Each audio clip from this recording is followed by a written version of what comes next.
One of the special characters of Coelenterata only is the occurrence of. एक special characters बताना है किसका, Coelenterata का। तो पहला ऑप्शन कहता है कि पॉलीमॉर्फिज्म। अब पॉलीमॉर्फिज्म तो सिलेंट्रेटर्स में होता है, पर ये कोई स्पेशल करेक्टर्स तो है नहीं। ठीक है, ये आपका मिलेगा सिलेंट्रेटा में, बट ये कोई स्पेशल करेक्टर्स तो नहीं है। स्पेशल करेक्टर, ठीक है, स्पेशल करेक्टर ये नहीं है। पॉलीमॉर्फिज्म मेनली क्या होता क्या है, पहले तो ये देखो, ये होता है पॉली और मॉर्फोलॉजी, मतलब बहुत सारी मॉर्फोलॉजी, यानी कि बहुत सारी फॉर्म्स होती है किसी भी ऑर्गेनिजम्स को, उसको कहते हैं पॉलीमॉर्फिज्म। तो ये और भी ऑर्गेनिज्म से पाया जाता है, केवल सिलेंट्रेट्स में नहीं पाया जाता है। दूसरा ऑप्शन है कि कह रहा है कि फ्लेम सेल्स जो है वो स्पेशल करेक्टर सिलेंट्रेट्स का। तो फ्लेम सेल्स जो है वो आपका प्लेटीहेल्मिन्थ्स में पाया जाता है, ना कि सिलेंट्रेट्स में। तो ये भी स्पेशल करेक्टर्स नहीं हुआ सिलेंट्रेट्स का। हर्माफ्रोडिटिज्म, हर्माफ्रोडिटिज्म अगर आप देखोगे तो ये आपको ज़्यादातर एनलिडाज में मिलेगा, तो ये भी स्पेशल करेक्टर्स नहीं हुआ इसका। ठीक है, नेक्स्ट है निमेटोसिस्ट।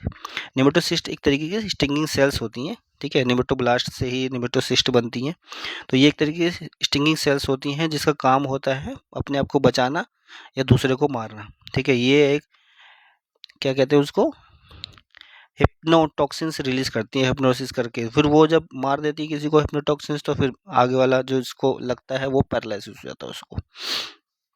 तो निमेटोसिस्ट जो है एक तरीके से निमेटोब्लास्ट से ही सेल्स निकली होती हैं, स्टिंगिंग सेल्स कह दो,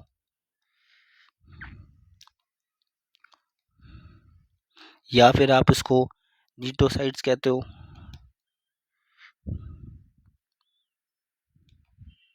या फिर आप उसको नीडोब्लास्ट कह सकते हो, या फिर आप उसको निमेटोब्लास्ट कह सकते हो।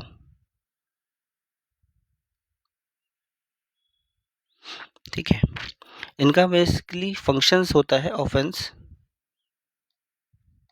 एंड डिफेंस, अपने आप को बचाना और दूसरे को मारना। तो होता कैसे है, ये स्ट्रक्चर होता कैसे, देखिए एक तरीके इस तरह का ना पाउच रहता है, उस पाउच के अंदर एक थ्रेड होती है, उस थ्रेड से बांध करके जो है एक लंगर टाइप का, ट्रायंगल टाइप का पॉइंटेड स्ट्रक्चर होता है।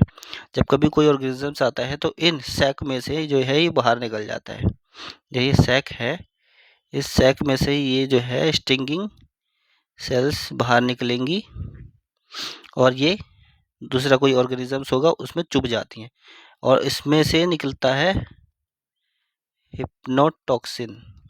जब हिप्नोटॉक्सिन जो है वो उस ऑर्गेनिजम्स को जिसको लगा है उसमें पैरालिसिस कर देता है। ठीक है, तो राइट आंसर जो है वो है आपका डी। स्पेशल करेक्टर जो कि सिलेंट्रेट्स में पाया जाता है वो है निमेटोसिस्ट।